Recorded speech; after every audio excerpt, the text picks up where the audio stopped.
Hi all, welcome back to Rama Reddy maths academy. ఈ వీడియోలోనైతే మనం optimisation techniques ఏంటండి, ఎవరెవరైతే జేఎన్టీయు కాకినాడ ఆప్టిమైజేషన్ టెక్నిక్స్ ఉందో వాళ్ళందరికీ very very most important topics ఎలా డివైడ్ చేయాలి, మీరు ఎలా చదవాలి, అట్లీస్ట్ ఏం చదవాలి అనేది క్రిస్టల్ క్లియర్గా చెప్తాను. ప్రిపరేషన్ స్టార్ట్ చేయకపోతే స్టార్ట్ చేయండి. చాలా చాలా స్కోరింగ్ సబ్జెక్టు అండ్ ఇంట్రెస్టింగ్ కూడా, ఏ ఒక్కరు వదిలేయొద్దు. మ్యాక్సిమం ఈ వీడియోలో మనం 3, 4, 5 యూనిట్స్ యొక్క హౌ టు పాస్ మనం చేద్దామండి. ఆఫ్టర్ దట్ నేను 1 and 2 తర్వాత పోస్ట్ చేస్తాను. ప్రిపరేషన్ స్టార్ట్ చేసే ప్రతి ఒక్కరు ఫస్ట్ కంప్లీట్ చేయాల్సిన యూనిట్స్ ఈ 3, తర్వాత రిమైనింగ్. ఓకే, ఇక్కడ ఏంటంటే హౌ టు పాస్.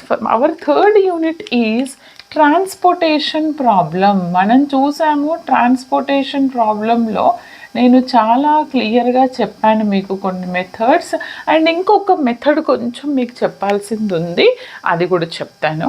యాక్చువల్గా మనకి ఇవి ఉంటాయండి 4. ఇందులో కూడా మనకి ట్రాన్స్పోర్టేషన్ ప్రాబ్లంలో కూడా 2 టైప్స్ ఉంటాయి. ఏంటిదవి? Balanced transportation and unbalanced transportation.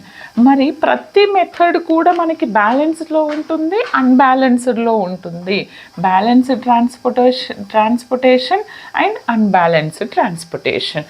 నేను మీకు ఆల్రెడీ వోగెల్స్ చెప్పాను, దీన్నే వామ్ మెథడ్ అని కూడా అంటారు. వోగెల్స్ అప్రాక్సిమేషన్ యూస్ చేసి మనకి సొల్యూషన్ ఏమిస్తారు, మనకి ఇచ్చినటువంటి ఎల్పిపిని సాల్వ్ చేయమంటారు. Either it may be balanced or it may be unbalanced, ఏదైనా ఇవ్వచ్చు. ఓకేనా, క్లియర్గా నేర్చుకోండి. షూర్ ఒక క్వశ్చన్ వస్తుంది వోగెల్స్ అప్రాక్సిమేషన్. దాని తర్వాత మరి మేడం నేను ఒక్కటే నేర్చుకొని పోతానే అనొద్దు, ఉన్నాయే 3 మెథడ్స్, 4 మెథడ్స్. ఈ 4 పక్కా నేర్చుకోండి. ఏది ఎక్కడ అడుగుతారో తెలియదు, this is my assumption. And ఇంకొకటి, మరి యూవీ మెథడ్కి ఈ వోగెల్స్ లీస్ట్ కాస్ట్కి డిఫరెన్స్ ఏంటి మేడం అని అంటే, ఏం లేదండి, ఇది నేను పోస్ట్ చేస్తాను. This is also very important. ఈ యూవీని మోడీ మెథడ్ అని కూడా అంటాము. ఏం లేదు, మనము least cost and north west use చేసి ఫైండ్ అవుట్ చేసిన తర్వాత ఆ సొల్యూషన్ని ఆప్టిమైజింగ్ ద బేసిక్ ఫీజిబుల్ సొల్యూషన్ని దీన్ని ఈ మెథడ్ నుంచి దాన్ని ఆప్టిమైజ్ చేస్తాం అన్నట్టు. అంటే ఫస్ట్ మీరు ఇవి 3 ఏదో ఒకటి యూస్ చేసి ఫైండ్ అవుట్ చేసి దాన్ని ఆప్టిమైజ్ చేయడానికి యూవీ యూజ్ చేస్తాం. అంటే మీరు యూవీ చేయాలంటే ఈ 3 మెథడ్స్ మీకు వచ్చి ఉండాలి, కంపల్సరీ నేర్చుకోండి. అండ్ ఇక్కడ ఏంటంటే స్పెషల్ కేసెస్ ఫర్ ట్రాన్స్పోర్టేషన్ ప్రాబ్లంలో ఎలాంటి అడగొచ్చు మేడం స్పెషల్ కేసెస్ అంటే, బ్యాలెన్స్డ్ అన్బ్యాలెన్స్డ్ కాకుండా స్పెషల్ ఏముంది మనకి, మనం ప్రాబ్లం చేస్తున్నప్పుడు 2 వాల్యూస్ రో కౌంట్ అండ్ కాలమ్ కౌంట్ టై అవుతాయి, రైట్? టై అయినప్పుడు ఎలా తీసుకోవాలని కూడా నేను చెప్పాను మన ప్రాబ్లంలో వ్యామ్లో. అలాంటి స్పెషల్ కేసెస్ ఇక్కడ అడుగుతారు. ఇంకా మీ దగ్గర స్పెషల్ కేసెస్ మీద ఏదైనా నోట్స్ ఉంటే ప్రిపేర్ అవ్వండి. బట్ కంపల్సరీ మీరు వ్యామ్, దాన్నే Vogel's approximation, least cost, north west and UV MODI, ఈ 4 పక్కా 100% ప్రిపేర్ అవ్వండి. ఈ మెథడ్ ఏది మార్చి ఇచ్చినా మీరు సాల్వ్ చేయగలుగుతారు. దీని మీద మన దగ్గర ఉన్నటువంటి 4-5 వీడియోస్ ఉన్నాయి, అవి చూడండి. మీ ఎగ్జామ్ నాకు తెలిసి ఫస్ట్ తర్వాత ఉందో, ఫస్ట్కు ఉందో, కొంతమందికి 28కు ఉంది. వాళ్ళకి ఈలోపు నేను ఏవేవైతే కవర్ చేయలేదో maximum I will try to post. Even dynamic programming కూడా నేను మీకు ఈ 10 డేస్లో every day dynamic programming post చేస్తూనే ఉంటాను. అది అంత క్లియర్గా ఇప్పటివరకు అయితే లేదు యూట్యూబ్లో, అంత క్లియర్గా చెప్తాను. ఈరోజే డైనమిక్లో అండ్ షార్టెస్ట్ పాత్ ప్రాబ్లం చెప్పాను. దెన్ రిమైనింగ్ మనకి 4-5 మెథడ్స్ ఉన్నాయి, అవి చెప్తాను, చెక్ చేస్తూ ఉండండి. నా next will discuss our 4th unit. చూడండి, మనకి నాన్ లీనియర్ ప్రోగ్రామింగ్, ఇది వచ్చేసి మనకి ఏ యూనిట్ అండి?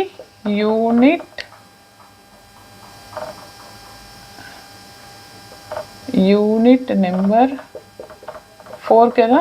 అంటే క్వశ్చన్స్ ఎక్కడ వస్తాయి? 8, 9లో వస్తాయి. Very very damn easy unit అండి. ఒకవేళ కనుక మీరు కనుక ఈ వీడియో ఫస్ట్ టైం చూస్తే, మాకు రాదు మేడం, మా కాలేజ్లో చెప్పలేదు మేడం అనే వాళ్ళకి కూడా చాలా చాలా క్లియర్ ఎక్స్ప్లెనేషన్ మీద మెథడ్స్ అనేవి పోస్ట్ చేశాను. అవేంటిది అంటే ఫిబోనాకి, యూనివేరియేట్ మెథడ్, స్టీఫెస్ట్ డీసెంట్ మెథడ్. ఇవి మన ప్లేలిస్ట్లో ఉన్నాయి. కావాలంటే కింద మోర్ క్లిక్ చేయండి, ఓటీ ప్లేలిస్ట్ ఉంది. ఓకే, ఆ మెథడ్స్లో నేను ఎలా చెప్పానో అలా ప్రిపేర్ అవ్వండి. మీకు ఫుల్ మార్క్స్ వస్తాయి. టైం ఉంటే వాటి మీద మోర్ అండ్ మోర్ ప్రాబ్లమ్స్ నేను పోస్ట్ చేస్తాను. ఓకే, అండ్ పెనాల్టీ మెథడ్స్ అనేవి మనకి interior penalty method and exterior penalty methods అని ఉందండి. ఇవి రెండింటి మీద I will try to post. Okay, ఇది ఒక్కటి పోస్ట్ చేయలేదు అంటే మీరు ఫిబోనాకీ మెథడ్ చూడండి, దాని problems, and univariate method problems, steepest descent method problem. ఒక్కొక్కసారి మీకు టెస్ట్ ప్రొసీజర్ కూడా అడుగుతారు, అది వాట్ ఈస్ ఫిబోనాకీ మెథడ్ అని అడుగుతారు. విత్ డెఫినేషన్స్తో చూసుకోండి. పెనాల్టీ మెథడ్స్ అంటే ఏంటి, వాటి యొక్క ప్రాబ్లమ్స్, అండ్ దాంతోపాటు మీకు ఇక్కడ ఇంకా ఏమున్నాయనంటే జస్ట్ సెకండ్, కన్స్ట్రైన్డ్, ఇంకొకటి what is constrained cases and what is unconstrained cases in one dimensional one dimensional univariate అని అడుగుతారు. ఒక డెఫినేషన్ ఉందండి, సారీ, ఇందులో ఏమని ఇచ్చారంటే వన్ డైమెన్షనల్ మినిమైజేషన్ మెథడ్స్లో what is the constrained cases and what is unconstrained. నేను already non linear programming introduction NLPP ఇచ్చినప్పుడు చెప్పాను కన్స్ట్రైన్డ్ ఏంటి, అన్కన్స్ట్రైన్డ్ ఏంటి. ఒకవేళ కనుక మీకు ఇందులో లెగ్రాంజ్ మెథడ్ ఆఫ్ మల్టిప్లయర్స్ ఉంటే కనుక అది కూడా చూసుకోండి. కొంతమందికి ఉంది, కొంతమందికి లేదు.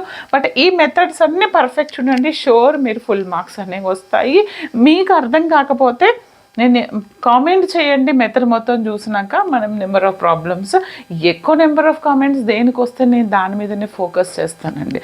తర్వాత ఈ పెనాల్టీ మెథడ్ ఒకటి మిగిలిపోయింది, దీన్ని నేను కంప్లీట్ చేస్తాను. Okay beta, all the very best. Now our 5th unit dynamic programming. చూడండి అమ్మా, ఇది వచ్చేసి మనకి ఆప్టిమైజేషన్ టెక్నిక్స్లో 5th యూనిట్. ఏంటది, డైనమిక్ ప్రోగ్రామింగ్.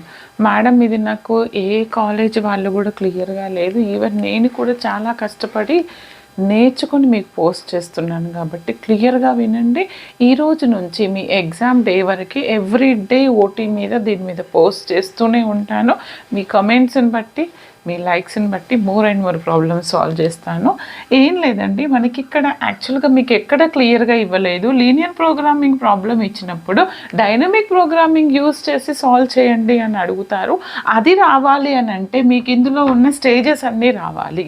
అదేంటిది అని అంటే multiplicative separable return function with additive, single additive constraint ఇచ్చినప్పుడు ఎలా చేస్తాము సొల్యూషన్, అదొకటి.